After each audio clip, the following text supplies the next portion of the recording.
These are the most racist episodes of The Simpsons, one of them even debated in an actual government. So let's start with the strangest one. Little Big Girl opens with Lisa staring down a school assignment. Bring in an interesting piece of family heritage. She digs through the Simpson family tree the night before it's due, finds nothing but a string of unremarkable ancestors, and panics. So she does the laziest thing possible. She just claims Native American ancestry on the spot, inventing a tribe called the Hitachi, named straight off the brand printed on the family microwave. Nobody checks. The teacher's eyes light up, gets the class to applaud, and starts talking about how this is exactly the kind of authentic voice the assignment was looking for. The lie keeps growing from there, and eventually the school picks her to represent them at a real event, the National Native American Tribal Council. She gets flown out, given a podium, and asked to speak in front of actual tribal elders. And that's exactly where it falls apart. She breaks down and admits the whole thing was made up. What happens next is the real twist. Once she confesses, other people in that same room start standing up and admitting they'd been faking their own heritage too. I'm not Native American either. I just ski a lot. I'm Japanese! Well, I'm an Aborigine. Homer, of all people, is the one who ends the episode with the actual gut punch, casually mentioning that their family does have real, distant native ancestry after all, through his own great-great-grandmother, a detail Lisa never even needed to invent. But that wasn't even the strangest one. Midnight RX barely gets mentioned by anyone. The setup itself is almost boring. Homer, Grandpa, Apu, and Ned pile into a car and drive to Canada because prescription drugs are cheaper up there, which, fun fact, used to be a real thing people did. On the way back, Apu burns his mouth on hot coffee and starts making pained noises, and Ned wraps a cold towel around Apu's head to cool him down. But the border guard clocks the image completely differently, sees a man in a head wrap making distressed sounds, and jumps immediately to the most post-9/11 conclusion available. Just as Homer was about to explain everything, he spills all the pills. All four of them get arrested on the spot and deported, banned from ever setting foot in Canada again. That would be a strange enough place to end it, but the show keeps going because back home, Smithers is dying from a treatable condition he can no longer afford medication for. So Mr. Burns personally flies Homer and Grandpa on a rickety plywood plane built decades earlier to smuggle one final shipment, and the whole thing nearly crashes in a storm before Burns parachutes off with their only two parachutes. We have 3 parachutes. This one's for me, and these 2 are gifts for my nephews. And the next episode flips the whole formula. Homerland runs almost the identical play, except this time it flips who's doing the suspecting. Homer comes home from a work convention days late, acting slightly off, skipping his usual routines, and Lisa clocks it immediately. Within a couple of scenes, she's fully convinced her father has been radicalized, and she starts building a case, connecting dots, treating her own father like a surveillance target. There's a sequence where Homer appears to be kneeling and praying toward the Middle East, another where he's caught bringing home secret blueprints of the power plant. Lisa calls in an actual FBI agent who sneaks into Homer and Marge's bed at night to interrogate him. The next day, Homer wheels a tarp-covered device into the plant's basement, and Lisa races in to stop him, convinced it's a bomb. It isn't. It turns out Homer missed his flight home and got picked up by a van full of eco-activist hippies who spent the layover convincing him to go vegetarian, detoxing him off alcohol, and handing him a rug covered in affirmations he had to kneel down just to read. The device is a tank of spoiled milk and rotten chicken meant to stink the plant into shutting down for environmental reasons. The FBI storms in and restrains Homer, but Lisa, realizing she actually agrees with his goal, activates the device herself. It fails because the plant's air conditioning was never hooked up properly in the first place, and that safety violation is what actually gets the plant shut down. But this next one actually gets it right. MyPods and Boomsticks sounds like it should be the worst entry on this entire list, just from the premise. Bart makes friends with Bashir, a Muslim kid from Jordan. At first, Homer's totally fine with it. He even likes the kid. Then Lenny, Carl, and Mo start working on him at the bar, feeding him the idea that Muslims are dangerous one drink at a time. This Bashir kid is Muslim and therefore up to something. And it doesn't take long before Homer's fully convinced Bashir's entire family is running some kind of plot. So Homer invites Bashir's whole family over for a dinner that's really just a disguised interrogation. We met while studying at Jordan University of Science and Technology. Oh, interesting. Why, just the other day I was reading that science is used to make bombs.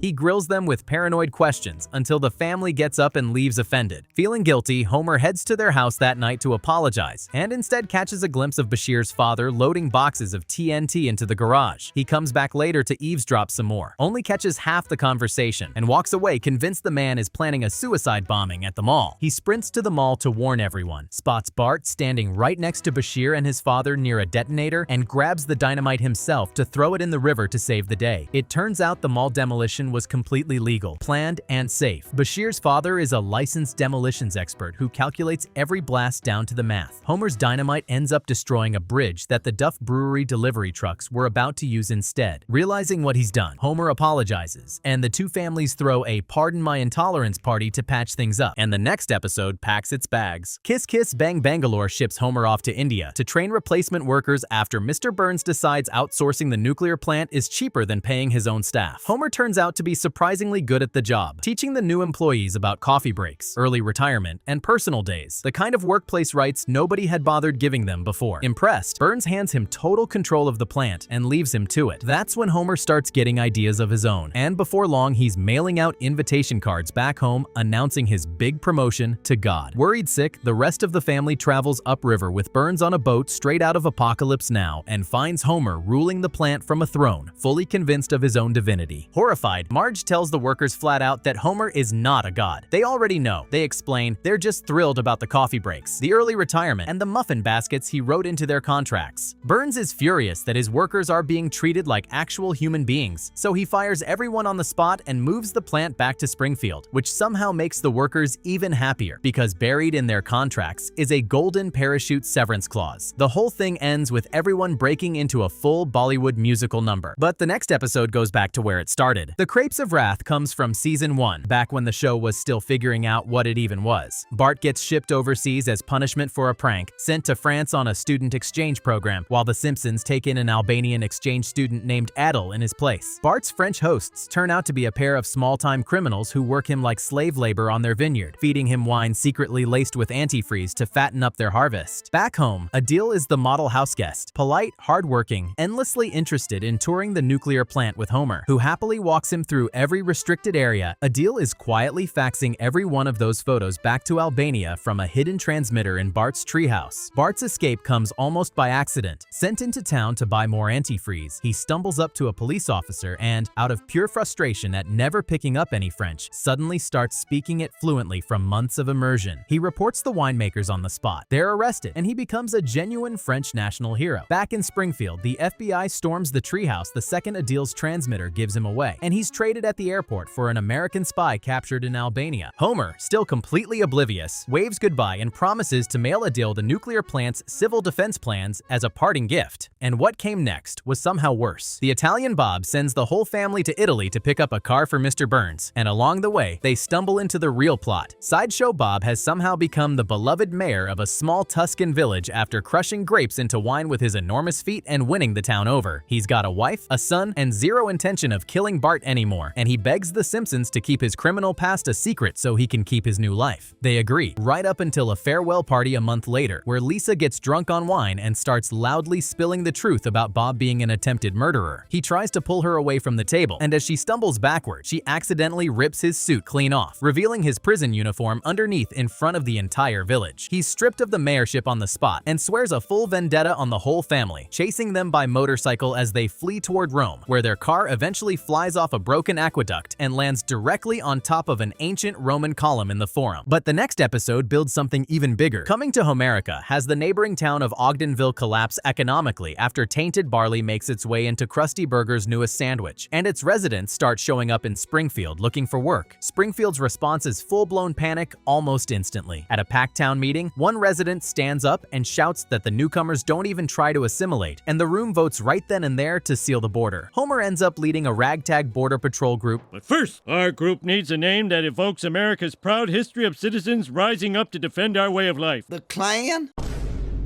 That rejects a couple of much worse name ideas before settling on the Star-Spangled Goofballs, and the town eventually starts building an actual wall, hiring the very Ogdenville workers they're trying to keep out to help construct it. As the wall goes up, brick by brick, the two sides start talking, working alongside each other, and slowly realizing they don't actually hate each other at all. The day the wall is finished, Springfield residents realize they miss their new neighbors, and the Ogdenvillians walk right back through a door they secretly built into the wall, greeted not by police with handcuffs, but by police throwing throwing them a welcome back party, and the next episode gets debated in Parliament. Bart versus Australia starts small. Bart makes a prank phone call to a random farm kid to settle an argument about which way water drains below the equator, and it snowballs into an actual international fraud case. The family flies to Canberra so Bart can apologize in person, but Australian Parliament isn't satisfied with just words. They demand Bart receive a booting, a literal kick to the backside from a man in an oversized boot, as a form of corporal punishment. Homer and Bart make a break for it, and the family barricades itself inside the US Embassy while an actual mob gathers outside. After a standoff, both governments agree to a watered-down compromise. One single kick from the Prime Minister himself through the embassy gate using a regular dress shoe. Bart steps up to accept it, and at the very last second dodges the kick entirely, turns around, and moons the entire crowd with the words, "Don't tread on me," written across his backside while humming the national anthem. The mob tears down the gate and chases the family to a helicopter in a scene styled directly after the fall of Saigon. And as they lift off to safety, nobody notices the koala that's quietly stowed away on the landing skid. But the next one hit even harder. 30 Minutes Over Tokyo sends the family to Japan on a bargain, last-minute flight after Homer gets scammed out of their savings back home. At a sumo match, a wrestler steals Homer's pretzel, and after Homer and Bart subdue him, the actual Emperor of Japan walks over to offer his congratulations. Homer, mistaking him for another wrestler entirely, picks him up and throws him straight into a bin full of used sumo thongs. He and Bart are hauled off to jail, where their punishment involves performing a kabuki play and doing flower arranging, and Marge eventually bails them out, leaving the family completely broke in a foreign country. They spend the next stretch gutting fish at a factory in Osaka just to scrape together rent, until they discover a brutal Japanese game show offering plane tickets home to anyone willing to complete a string of humiliating physical challenges. Their final task sends them across a rickety rope bridge suspended over what looks like an active volcano, and when they fall in, it turns out to just be orange soda spiked with wasabi. They make it home safely, though a handful of giant movie monsters briefly attack their plane on the way back, just for good measure, and nobody saw what came next coming. Goo Goo Gai Pan follows Selma, freshly diagnosed with menopause, deciding she wants to adopt a baby rather than grow old alone. After a local adoption falls through, Lisa suggests China, but the agency there only allows married couples. So Selma writes down Homer's name on the paperwork and drags the entire family along so he can pose as her husband. Once they land in Beijing, the adoption official, a woman named Madame Wu, makes them wait several days before handing over the baby, which gives Homer plenty of time to accidentally claim he's a professional acrobat and get roped into performing in an actual acrobatics show that puts him in the hospital. While he's recovering, Wu overhears Homer and Marge slip up and reveal the marriage is fake, and just as Selma is about to leave with her new daughter, Wu snatches the baby back on the spot. The family's rescue plan involves spray painting Homer gold and dressing him as a Buddha statue to sneak him into the nursery, where he manages to retrieve the baby right under the guards' noses. They're intercepted in Tiananmen Square by Wu, who rolls up in an actual military tank. Selma makes a personal appeal, and Wu, who reveals she was raised by a single mother herself, lets them go, though not before confiscating a baby panda Homer had also tried to smuggle out in his luggage. But the next episode wasn't finished either. Blame It on Lisa sends the family to Rio de Janeiro after Lisa's long-distance phone bill exposes the fact that she's been secretly sponsoring an orphan boy named Ronaldo, who has suddenly gone missing from his orphanage. They split up across the city to search for him, wading through slums painted in bright colors that Lisa points out are only painted that way so tourists won't be offended by the poverty underneath. Homer and Bart get robbed by a gang of street kids, then climb into an unlicensed cab that turns out to be a kidnapping operation, dragging Homer deep into the rainforest and holding him for a $50,000 ransom the family doesn't have. While Marge and Lisa keep searching, they stumble into a carnival parade and spot Ronaldo dancing inside a giant flamingo costume. He'd used the money from Lisa's donations to buy dance shoes, landed a spot on a children's variety show, and made enough money to personally cover Homer's entire ransom. The handoff happens on a pair of swinging cable cars suspended above the city, and just as Homer leaps across to safety, the cable snaps and sends the whole car tumbling down the mountainside. Everyone survives completely unscathed except for Bart, who gets swallowed whole by an anaconda and, entirely unbothered, starts dancing to samba music from inside it. And those were the most racist Simpsons episodes. If you liked the video, don't forget to subscribe. I'll give you a cookie. Anyway, see you in the next video.